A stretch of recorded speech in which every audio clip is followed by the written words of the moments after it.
فطردان سا لہجہ میرے بزرگوں کا، رچی بسی ہوئی اردو زبان کی خوشبو۔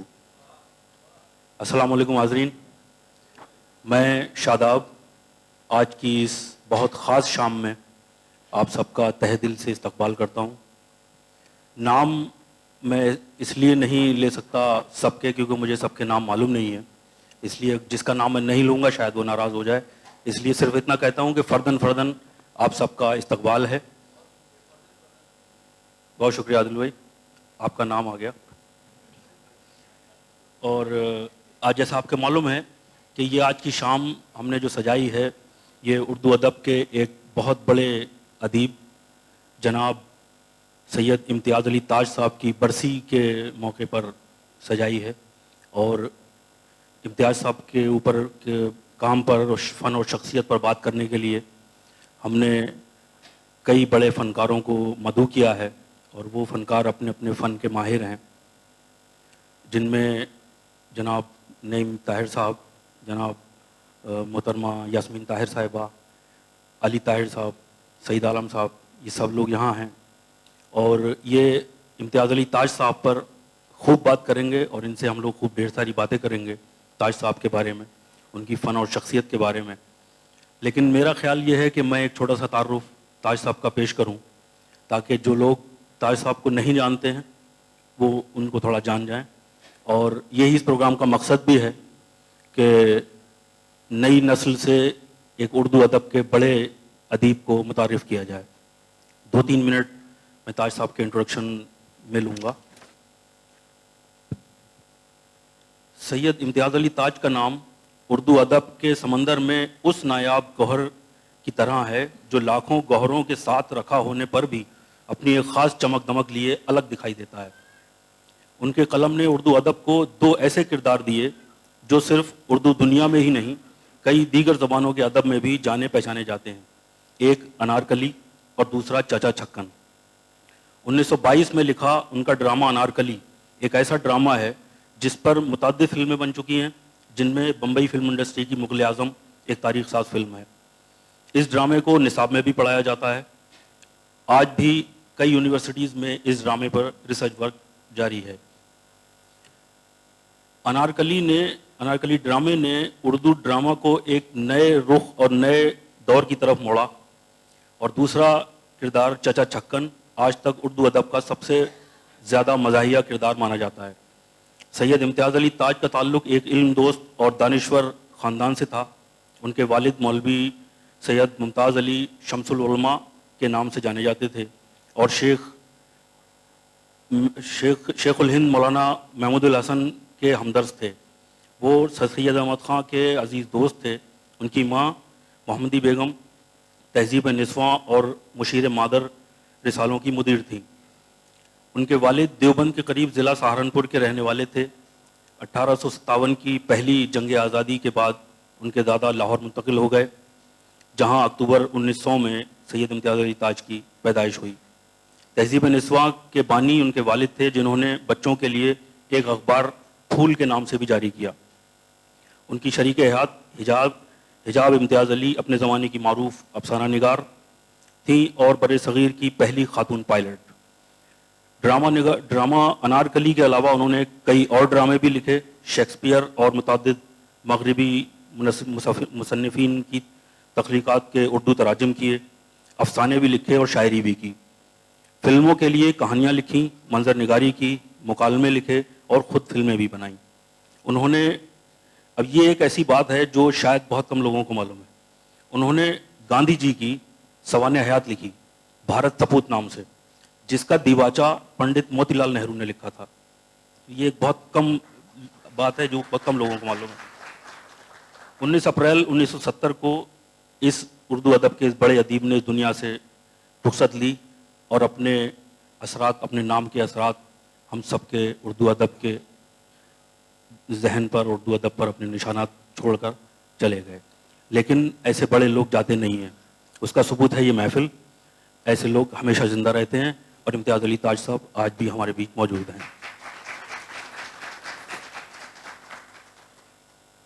اس چھوٹے سے تعارف کے بعد، حالانکہ باتیں بہت ہونا ہے، میں یہ بتاتا چلوں کہ ہمارے اس پروگرام کے media partners Geo T V اور یونیکائی نے بھی اس پروگرام کو سپورٹ کیا ہے.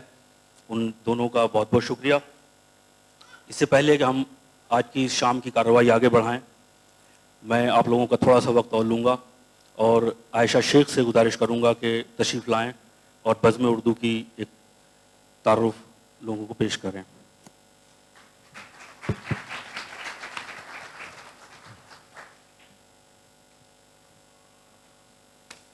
بہت شکریہ شاداب بھائی.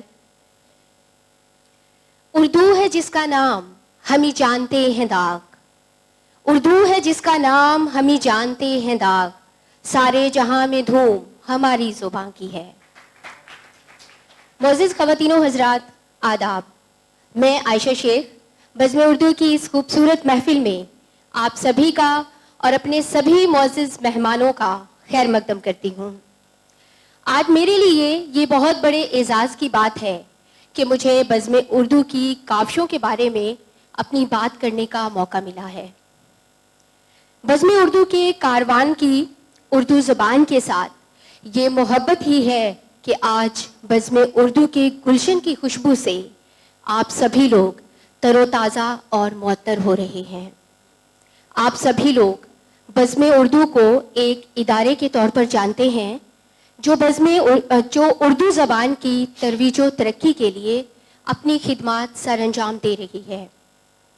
آپ سبھی لوگوں کو میں ایک بات دعوے کے ساتھ کہہ سکتی ہوں کہ بزم اردو صرف ایک تنظیم ہی نہیں ہے بلکہ ایک تحریک ہے جو محترم جناب شکیل خان صاحب کی سرپرستی میں آگے بڑھ رہی ہے.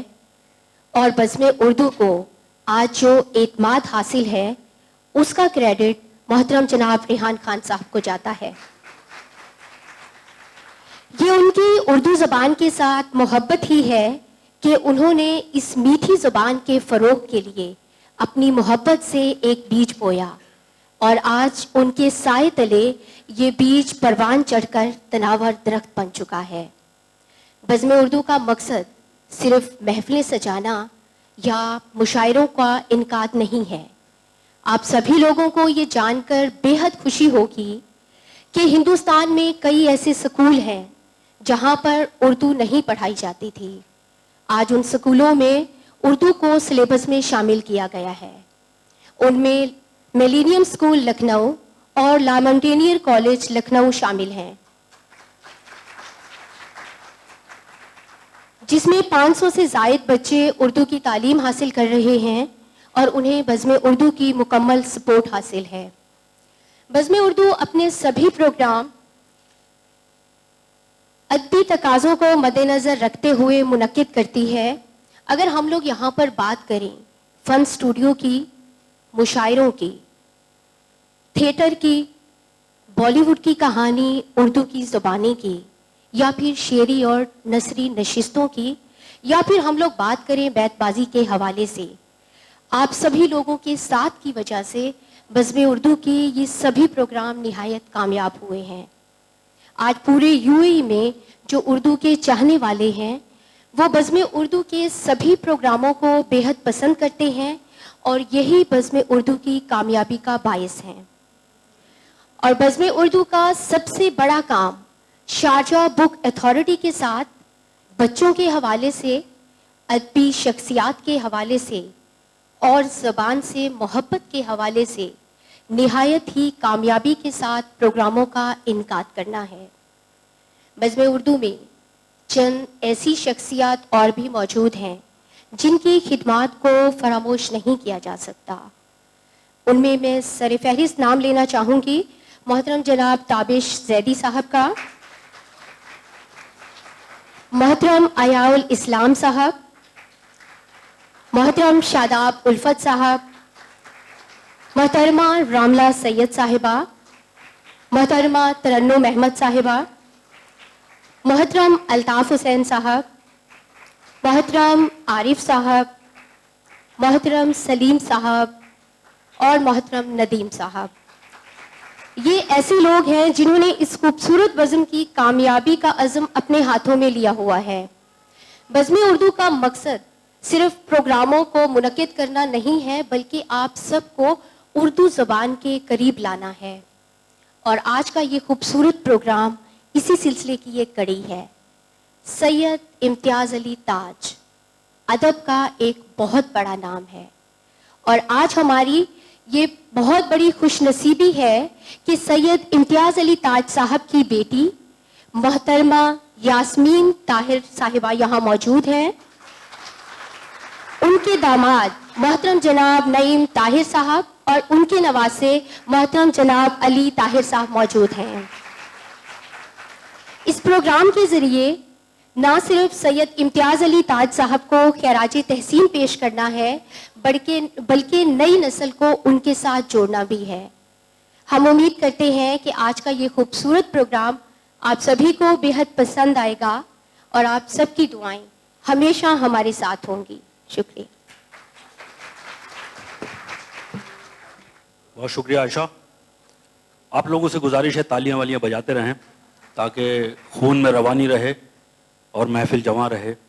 بہت بہت شکریہ عائشہ۔ اور آئیے دوستوں، اب چلتے ہیں روشنی کی طرف۔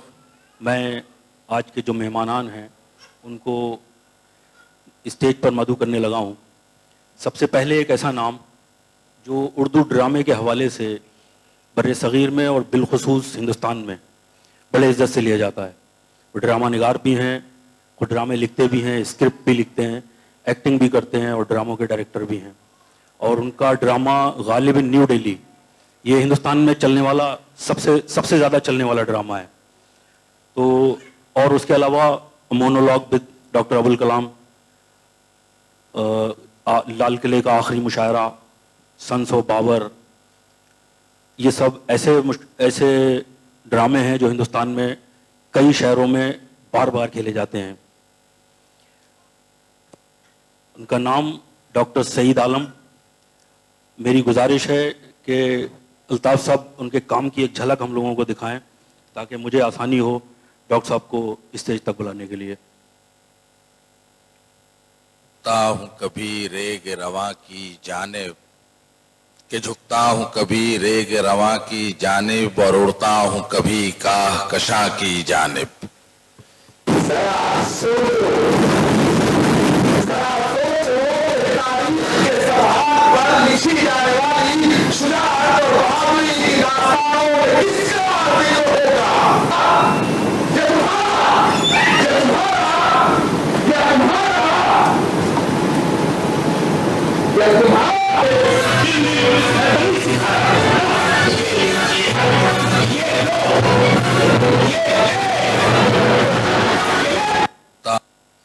خواتین و حضرات، استقبال کیجئے زوردار تالیوں میں ڈاکٹر سعید عالم۔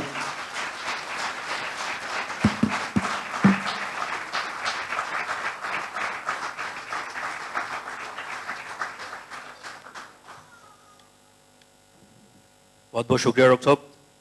اور اب ایک اور دوسرا ستارہ، ایک اور دوسرا چراغ، نام لیتے ہی آپ لوگ سمجھ جائیں گے شاید، جناب علی طاہر صاحب۔ ان کا ایک بہت چھوٹا سا انٹروڈکشن دوں گا کیونکہ میں چھوٹا ہی انٹروڈکشن دے سکتا ہوں۔ ان کا انٹروڈکشن اتنا لمبا ہے کہ شاید کافی وقت چاہیے۔ آپ پاکستان ٹی وی کا اور فلم انڈسٹری کا ایک جانا پہچانا چہرہ ہیں۔ آپ کے جو T V serials, T V ڈرامے جن کے نام 3/3، اجنبی راستے، نئی قمیض، محبت، صبح کا ستارہ ہے، رنگ، التجا، سنسار، مجھے جینے دو، یہ سب وہ ٹی وی سیریلز ہیں جو پاکستانی ڈراموں کے شاہکار ہیں۔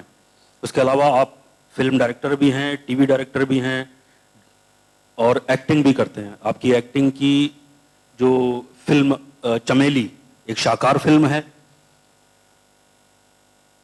سمجھوتا ایکسپریس ایک پاکستانی ٹی وی کا سب سے بڑا ٹی وی سیریل مانا جاتا ہے پاکستانی ٹی وی کی تاریخ کا۔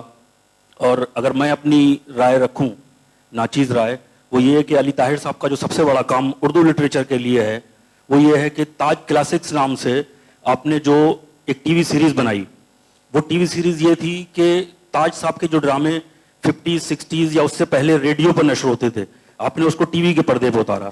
تو یہ ایک ان کا بہت بڑا کام ہے۔ الطاف صاحب تھوڑا سا ہمیں دکھائیں تاکہ مدد ملے۔ آپ کی ان ہری ہری آنکھوں کا حسن سمجھنے کے لیے اس وسیع و عریض میدان کے بارے میں سوچنا ہے جس پر اچانک بارش چھا جائے اور بارش کی بوندیں ٹپک پڑیں. ایسے میں زمین پر جو کرنیں پڑتی ہیں وہ بالکل آپ کی آنکھوں کی طرح محسوس ہوتی ہے. اب جو اس روح افزا نظارے کو سمجھ نہیں سکا وہ آپ کے حسن کی قدر کیا کرے. حاضرین استقبال کیجئے جناب علی طاہر صاحب.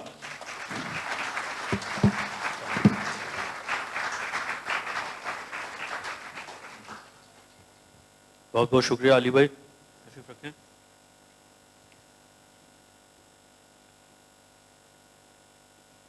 دوستوں, اب وہ مقام ہے جہاں زبان رکنے لگتی ہے, قلم دم توڑنے لگتا ہے اور الفاظ لڑکھڑانے لگتے ہیں کہ میں اب بڑے لوگوں کو مدعو کرنے لگا ہوں. جناب نعیم طاہر صاحب اور محترمہ یاسمین طاہر صاحبہ, ایک چھوٹا سا تعارف میں دیتا چلوں, کیونکہ تعارف اگر میں اصل تعارف تو شاید میں نہ دے سکوں, صرف آپ لوگوں کو بتاتا چلوں کہ نعیم طاہر صاحب ایک پبلک اسپیکر ہیں, ڈرامہ نگار ہیں, کالم نگار ہیں, خود ٹیچر ہیں, ایک بڑے اسکالر ہیں, تھیٹر, فلم اور ٹی وی ایکٹر ہیں. آپ نے پنجاب یونیورسٹی سے پوسٹ گریجویشن کیا ہے اور اس کے آگے یونیورسٹی آف کیلیفورنیا سے تھیٹر آرٹس میں بیچلر بھی کیا ہے. اور آپ 60s میں, یعنی کافی پہلے, میرے پیدا ہونے سے پہلے, آرٹ کاؤنسل لاہور میں تھیٹر کے درس دیا کرتے تھے اور اس کے بعد سینٹرل ٹیلی ویژن انسٹیٹیوٹ اسلام آباد کے پرنسپل رہے, Pakistan national council of arts کے چیف ایگزیکٹو بھی رہے. آپ کے جو پبلش ورک ہیں ان میں جلسہ اردو ڈرامے کا, Samjhauta Express, murals of Indus Valley جو آپ کا ایک ریسرچ ورک ہے, the landmark of theatre, the landmark theatre, آپ کی تعریف, سیل رواں, یہ سب آپ کی کتابیں اور آپ کے ریسرچ ورکس ہیں.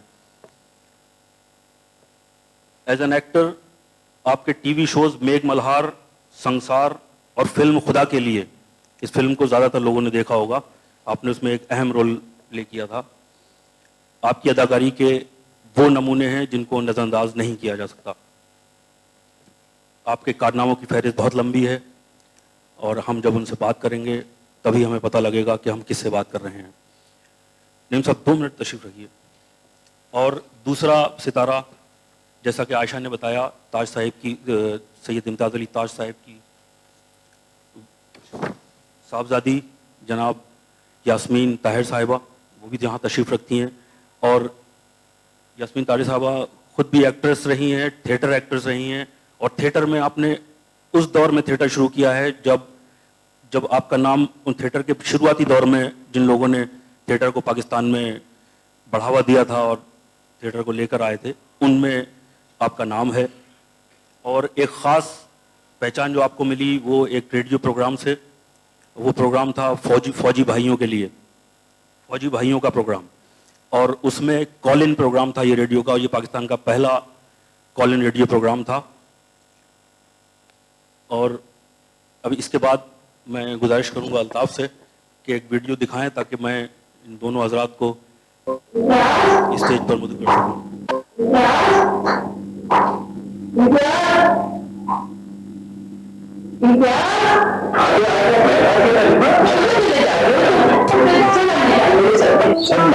میرا تو دل بیٹھا جا رہا ہے, پتہ ہے وہ جس پرش میں دودھ پیا کرتی تھی نا, وہ تو ہم بھی پڑی ہے برامدے میں.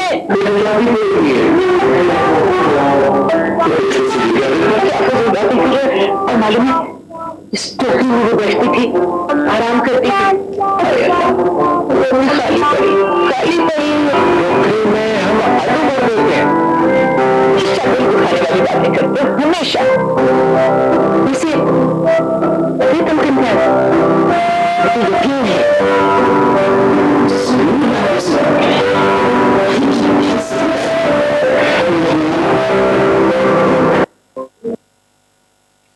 میں گزارش کروں گا ریحان صاحب سے, جنرل سیکریٹری اور بانی بزم اردو کے, کہ آپ دونوں حضرات کو اسٹیج تک لے کر آئیں, اور خواتین و حضرات زوردار تالیوں میں استقبال کیجیے نعیم طاہر صاحب اور یاسمین طاہر صاحبہ.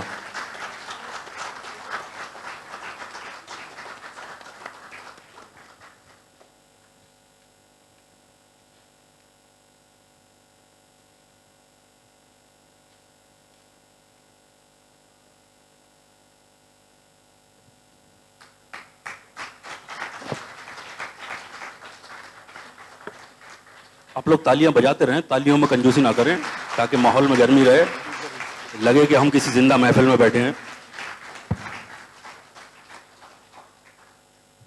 میں استقبال کرتا ہوں آج کی اس خوبصورت محفل میں deputy counsellor general of Pakistan جناب احمد شامی صاحب کا کہ آپ یہاں تشریف لائے. آپ کا بہت بہت شکریہ. حاضرین, محفل سج چکی ہے اور اب میں ان بڑے لوگوں سے بات کرنے کے لیے ایک بڑی ہوسٹ جو ہماری بزم اردو کی رکن بھی ہیں اور سیلیبریٹی ہوسٹ ہیں, صرف یو اے ای میں نہیں, یو اے ای کے باہر بھی, ہندوستان میں بھی پروگرامز کے لیے بلائی جاتی ہیں, ترنم صاحبہ, میں گزارش کرتا ہوں آپ تشریف لائیے اور اپنی نشست پر جلوہ افروز ہوئیے.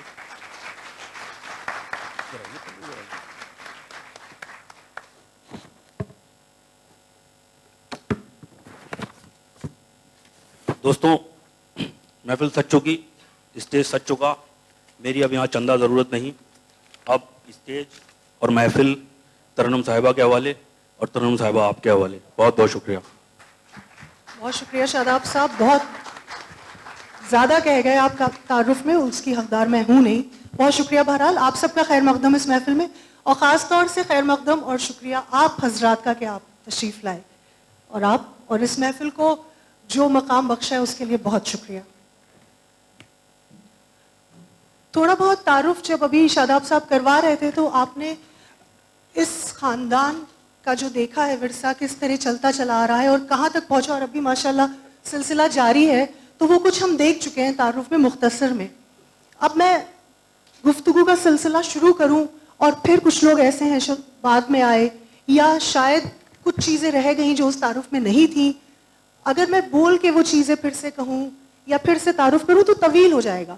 تو ہم نے یہ سوچا کہ کیوں نہ ہم تھوڑا تھوڑا کر کے سید امتیاز علی تاج صاحب کے جو کارنامے تھے شروع سے اب تک, ان کی تھوڑی تھوڑی جھلک بیچ میں اے وی کے طور پہ دیکھیں. تو ان کا ایک اور تعارف کی جھلک ہم دیکھیں گے یہاں ایک اے وی میں, پھر ہم گفتگو کا سلسلہ شروع کریں گے.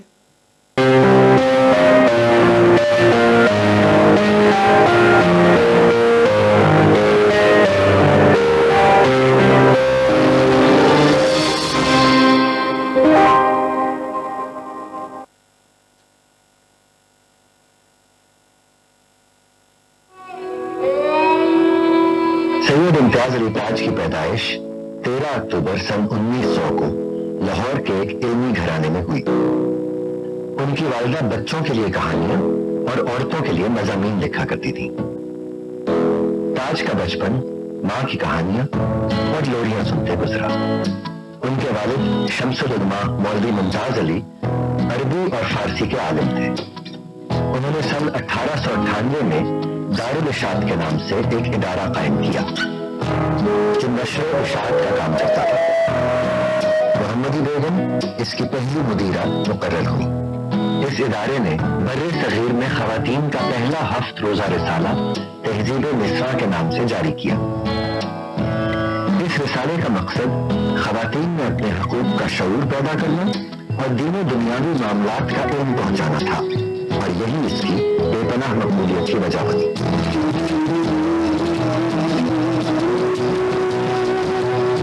محمدی بیگم جو کہانیاں اور لوریاں تاج کو سنایا کرتی تھی وہ بھی دارالاشاعت میں شائع ہوئی. تاج کی عمر کل 8 برس کی تھی جب ان کی والدہ کا انتقال ہو گیا. نہ وہ لوریاں رہیں نہ وہ کہانیاں.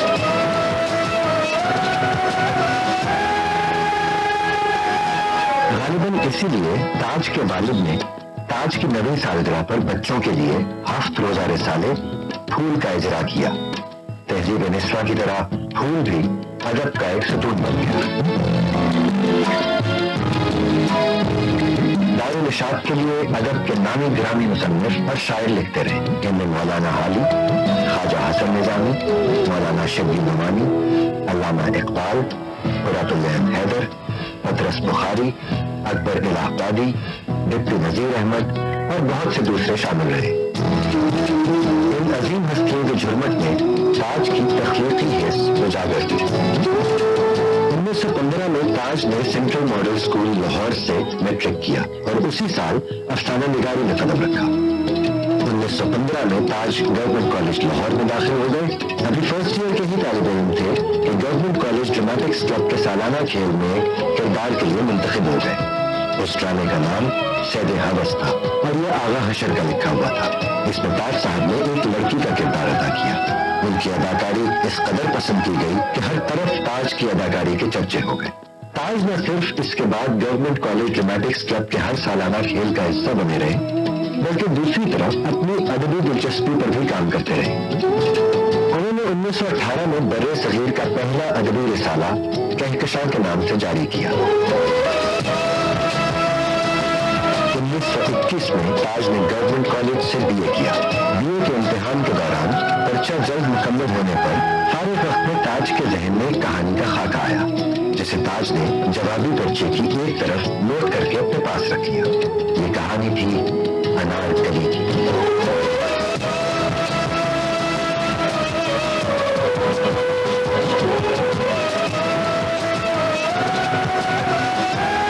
اس خطے کی تاریخ کی پہلی silent film loves of a Mughal prince 1928 میں بنی، جس میں تاج صاحب نے شہنشاہ اکبر کا کردار ادا کیا۔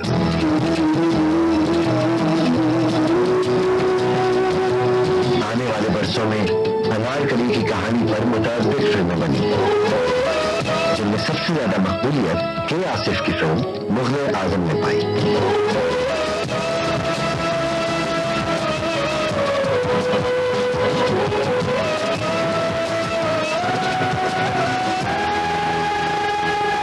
انارکلی کی نہ صرف تاج صاحب کی پیشہ ورانہ زندگی میں اہمیت تھی، بلکہ ان کی نجی زندگی میں بھی۔ تاج صاحب نے اپنا یہ ڈرامہ اس وقت کی مشہور مصنفہ حجاب اسماعیل کے نام کر دیا۔ تاج کے اس کھلے اظہار محبت پر حجاب اور تاج صاحب میں ایسی قربت ہوئی کہ 31 مارچ 1934 کو مدراس میں ان کی شادی ہوئی۔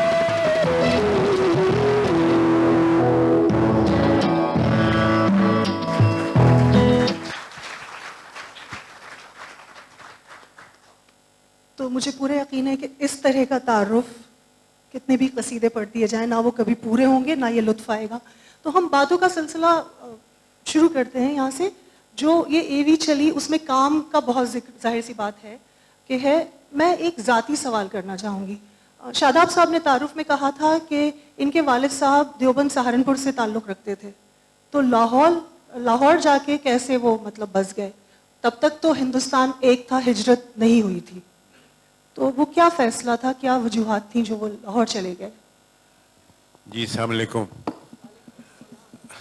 آپ کی بات کا جواب دینے سے پہلے میرا ایک خواہش ہے کہ میں تمام دوستوں کو اپنی طرف سے بھی خوش آمدید کہوں اور آپ کی تنظیم کو مبارکباد پیش کروں کہ آپ نے ایک ایسی محفل سجائی ہے جو اردو کے احیاء کے لیے بے حد ضروری ہے۔ نہ ہندوستان نہ پاکستان دونوں کو جتنی توجہ وہ زبان کی طرف دے رہے ہیں اس سے زیادہ توجہ دینے کی ضرورت ہے، کیونکہ تہذیب اور ورثے جو ہیں وہ سیاسی حدود کے قید میں نہیں رہتے۔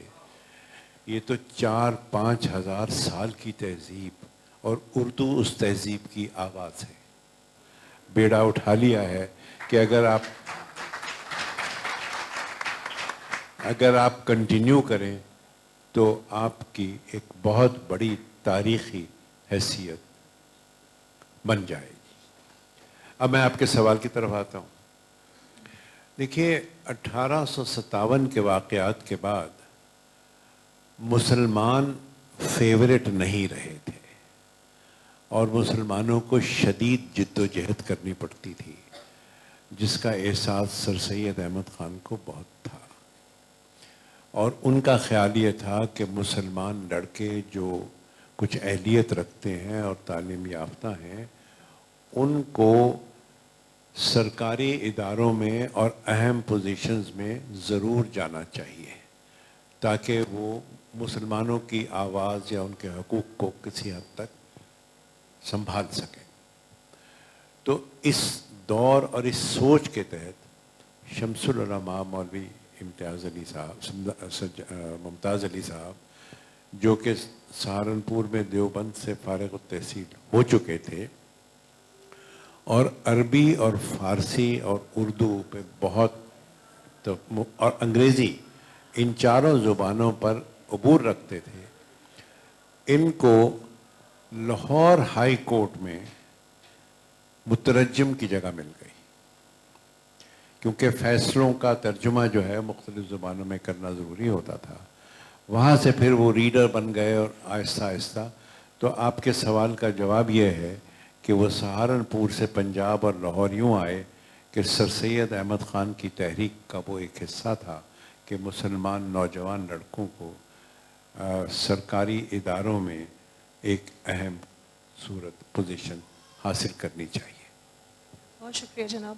اسی سلسلے میں ایک اور سوال، کیونکہ سر سید احمد خان صاحب کا ذکر یہاں پہ ہوا اور ہم بھی اسی شجر تلے جو ہے پروان جتنے بھی چڑھے سعید صاحب کا بھی اے ایم یو سے تعلق ہے، میرا بھی، تو یہ ہم اثروں میں سے تھے۔ ان کے تعلقات یا ان کا جو آئیڈیالوجیز تھیں وہ کتنی ایک سی تھیں؟ جو اس لیول کے انٹلیکچوئلس ہوتے ہیں ان میں اتفاق بہت چیزوں پہ ہوتا ہے لیکن ڈسپیوٹ کی گنجائش بھی بہت ہوتی ہے، تو ان کی سوچ میں کیا اتفاق والی باتیں تھیں، کیا پوائنٹس ایسے تھے جہاں پہ ایک سی سوچ تھی، کہاں ایسے تھے جہاں پہ کچھ ڈسپیوٹ آف تھاٹ ہو؟ یہ بالکل درست ہے کہ بڑے سوچنے والے اختلاف کی جرات بھی رکھتے ہیں اور اختلاف کا احترام بھی کرتے ہیں۔ سر سید احمد خان شمس العلماء سید ممتاز علی سے سینئر تھے اور ان کا بہت احترام کا رشتہ تھا، لیکن اس کے ساتھ ہی جو مسلمانوں کی مجلسی زندگی اور مستقبل کے احیاء کے لیے جو صورت سر سید دیکھتے تھے وہ بجا اور تسلیم تھی، لیکن شمس العلماء اس کا ایک دوسرا پہلو زیادہ اہم سمجھتے تھے۔